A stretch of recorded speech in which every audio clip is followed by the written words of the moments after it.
And so, here we are, cold days. So, the Ural Military District and the Revolutionary Front are headed towards war. Now, we have had a few developments since we're about to take the Invincible Union. Epic.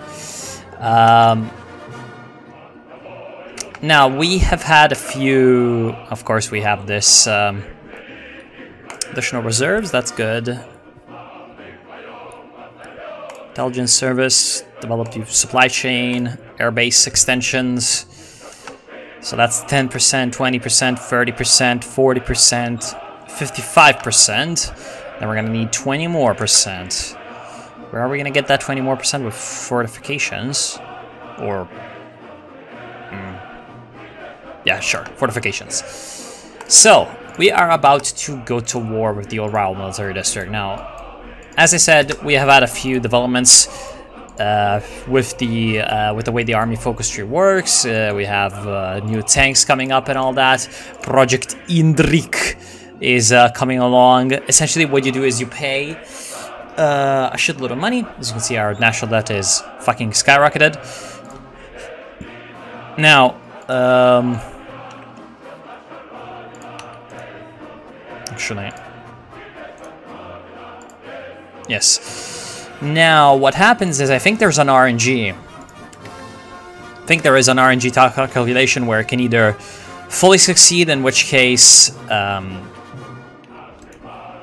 actually, maybe I've never seen like a full success, but you can do I've seen a partial success, which is basically 100% research bonus, or it can be a partial failure, which gives you 150% research bonus. It can presumably also fail, which gives you a probably 0%, like a nothing. But that's basically the whole ordeal. Now, the most important development has been in the international. The Socialist International has grown quite a bit, because we can invite a shitload of essentially all the countries that are social democracies. Where is it? Diplomacy. Open country list. All the countries that are social democracy, libertarian socialism, and authoritarian socialism. So, as you can see, for example, Belize is a Soc-Intern associate. Bolivia is a Soc-Intern associate. Cuba is a Soc-Intern associate. Serbia sides with Italy. The People's Republic of Vietnam is a Soc-Intern associate. The Far Eastern Soviet Republic is a Soc-Intern associate.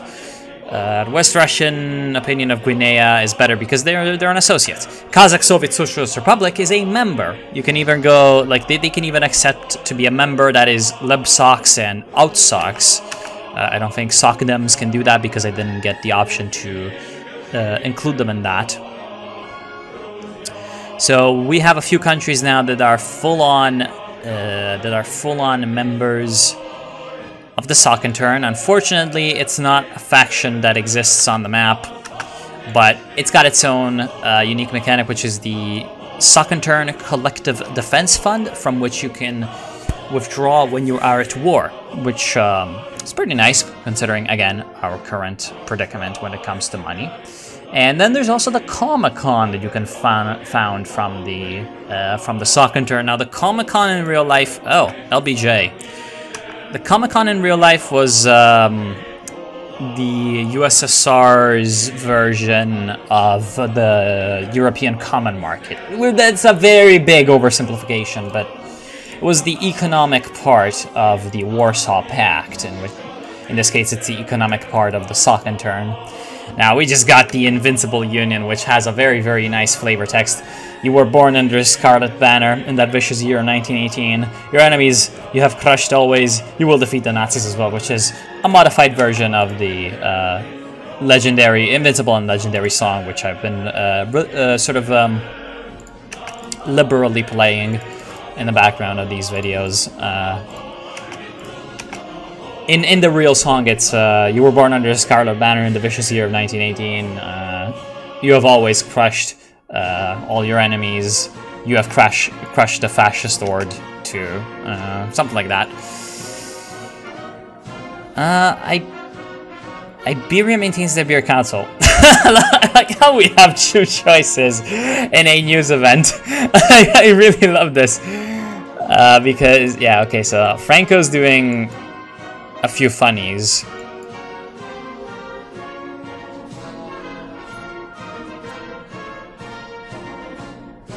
Interesting. Yeah, we have absolutely no idea what's going on here. They might explode, they might not. But I like how we can either say at least they pretend to be good or they are weak. Of course, they are weak! They are capitalist reactionaries. They are fascists, and fascists are always weak. Of course. Anyway, we just got to T-64. And guess what? We're gonna get to T-72. So I'm not even gonna switch the main battle tank production to the T-64 from the T-55 because we might as well get to T-72. And look at that, we have 1,000 stockpiled tanks. That's not nearly as many T-55s as were produced in real life. In real life, they produced like 50,000 of the things. And that was just the Soviet Union. T-55 was given as a production license to like literally all the Warsaw Pact countries and then a lot of non-Warsaw Pact countries too. So, yeah, like China. So a lot of the things are still around, still kicking. But yeah, just waiting for that war to explode. It's gonna take 70 more days, so yeah. Is there anything else to talk about with the Sachsen-Turn? No, not really. So, well, I mean, I guess we can take a look at the full sort of list of countries that have joined up. The most epic is, of course, the Socialist Republic of Tanganyika, and Sweden wants the Comecon money. Fuck off. Not because of a particular hatred for Sweden. Of course, yeah, Sweden is a member of the Sachsen-Turn. Not because of a particular hatred of Sweden, but Nazis, also Sockdoms, you know, the social fascism. Cuba, on the other hand, is a little bit better. I mean, of course, authoritarian socialism. They're a bit pro-American in this timeline because at least they're not Axis. So yeah, I mean, sure, just give Cuba the epic socialist rubles. And of course, Independent Labour Party Scotland is associate. Who else? Namibia. Now, Namibia down here is under SWAPO, which is pretty epic, and they're both a member and an associate. So, yeah, that's very, very based. It's unfortunate that we cannot actually do diplomacy with them. Guessing that when TNO gets further development, this is going to be expanded upon. Going back to diplomacy. Yeah, I don't think any of you... Well, the Kazakhs are a member, of course. The Kazakhs eventually are going to be reintegrated peacefully, I hope. Now, I wonder what happens with Yagoda after I take out the Ural Military District and there's the sort of bigger reunification events. Because if we get to... If we get to reunite with Yagoda peacefully, that would be quite good, because, you know, he's a fucking member of the Sachsen-Turn at this point. He's, it's annoying. He thinks he's the USSR. Of course, we are the USSR, but we'll see. And with the Comecon funds, yeah, you have to pay a lot of money, a lot of $250 million to random countries, but you can just, like, click withdraw funds from the Comecon and get, like, 10%, 25%, 50%. So you can get some of your money back from this. What's kind of annoying is that it sends it right to the liquid reserves, but when I go to invest, the Ural War, yeah, diplomacy has failed, of course. When I go to the investment screen, and I, for example, want to invest that in research facilities, which moderately increase GDP and improves research facilities. Look, $200 million. What? It did not take it from here. For some reason. It took it from the national debt. So yeah, it's kind of dumb. I then basically have to use the liquid reserves to pay down the debt. So that's kind of cringe. Anyway, professional army. So now we have the professional army, although we still don't have the epic Spartan discipline, which at this rate is going to take quite a long time to get. Even though we got the epic, the epic advanced training methods, which actually advances army professionalism by +2 every month. So that's very epic. Anyway, so yeah, other prominent members of the Sakantern, we have India Associate. For some reason, People's Republic of Vietnam only accepted Associate status. And there we go. So we have the war on the horizon. Oh, it's about to start. It's about to start. Come on.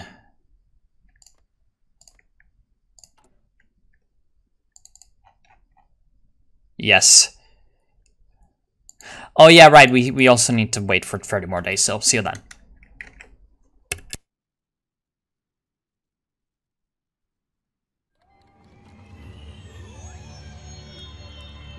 And there we are. War has started with the Ural Military District. Can we actually get some Comic-Con money for this? It's kind of funny. Yeah. Yeah, we can get Comic-Con protection money. Now, it's Red Army versus Red Army. It's very unfortunate, though, that that other Red Army is a quote-unquote Red Army. And also that they don't fucking... they don't upgrade their units. Which is super sad-erino. Super sad-erino. So this is gonna be ridiculously easy, I think. Because I, unlike the AI, know how to play Hearts of Iron 4. But, hey.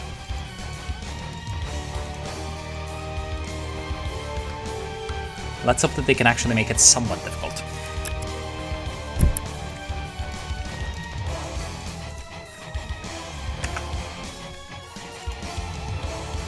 Yes, as you can see, the disparity in terms of values is just so insane. Oh, I can withdraw. Well, I mean, I think I'm justified in withdrawing 50%, no, 25% of the Sakantern funds for national defense. And I use it to pay down some of that ridiculous debt. And now our epic army is going to march or drive, in this case, since it's the motorized divisions, towards Sverdlovsk, while our tanks down here are gonna move and bypass Chelyabinsk.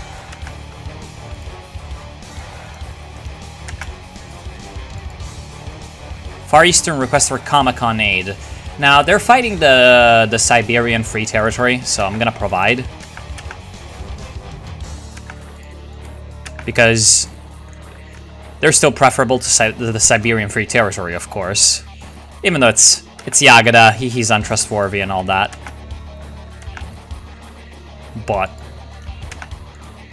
it's better than nothing. Better than the Anarchides.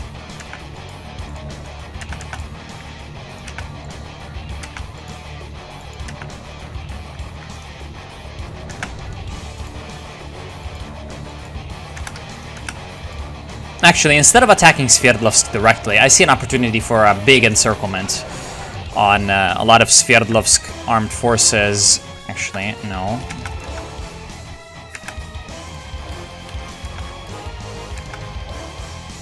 So I'm going to... There! Oh, wow, that was better than expected, actually. I didn't expect the front to look like this. So... Damn. Their infantry divisions, though, are tough as hell. Like, their armor divisions are terrible, but their infantry is... Actually, I'm gonna have to take it back. They're very, very good. Because to withstand that motorized/tank division... Yeah. They got some troops. Now... I can also encircle Sverdlovsk.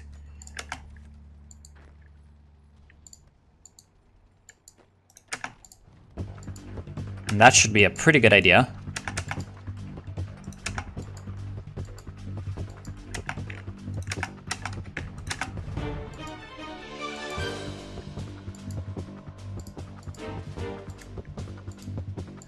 And that should be the end of this enemy army group, and that's probably the end of the war as a whole. Because I don't see how they're gonna recover from that. The Welsh request Comic-Con aid. 250 million for them would be, like, their entire country, though.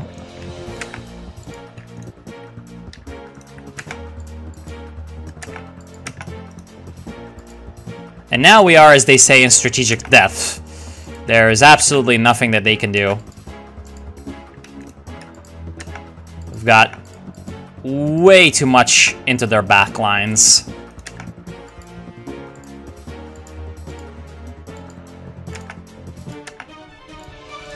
And we're gonna take their new capital of 2 men, and that mostly should be the end of it.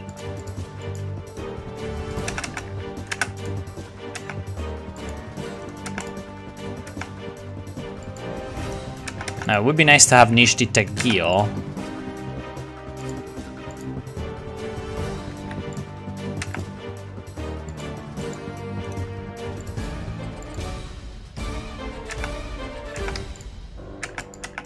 Although the forests are gonna be difficult to breach because, of course, they've got some good defensive bonuses in there, plus the fact that their infantry is, again, apparently really, really fucking good. So, yeah. It's going to be a bit more difficult than expected to take these places.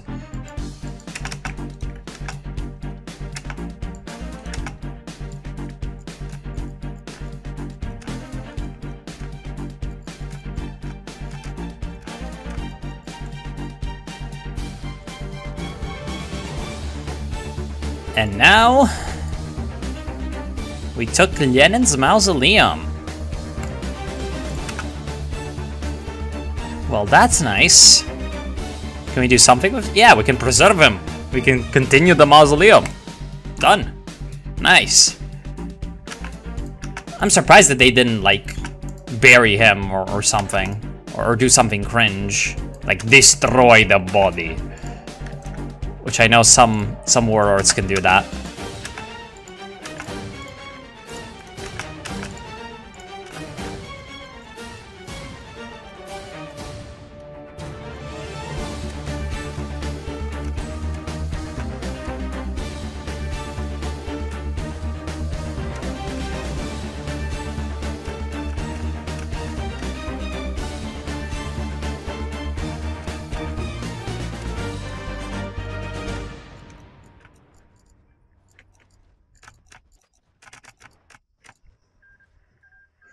And there they go.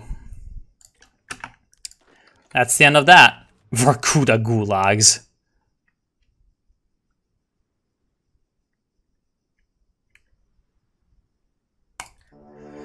The Vorkuta gulags. How great. So yeah, we captured a lot of the Russian wonders, or as they're called. But of course, they're gonna go away once we unify everything. But until then, we integrate everything, and we can click it. And there's no reason not to, because at this point, our current focus tree is gone a bit too dead for our purposes. So we are now the Russian Soviet Federative Socialist Republic with the flag that we all know and perhaps love. We have a nuclear program, of course. And dissolve the front. Well, we're not gonna get into it. That's gonna be for another time. So yeah, that was pretty epic enough. It's gonna get even more epic soon. When can we continue? Prepare for the unification war. Huh? We can only do unification war, not unifying Russia by diplomacy. It would make a lot of sense that we could unify with Yagoda by diplomacy, considering he's a Sakantern associate. He's part of the fucking Sakantern. Whatever. At least have talks with him. I don't know. So yeah, thank you all for watching. Hope you enjoyed. See you soon. Have a good day. And all that.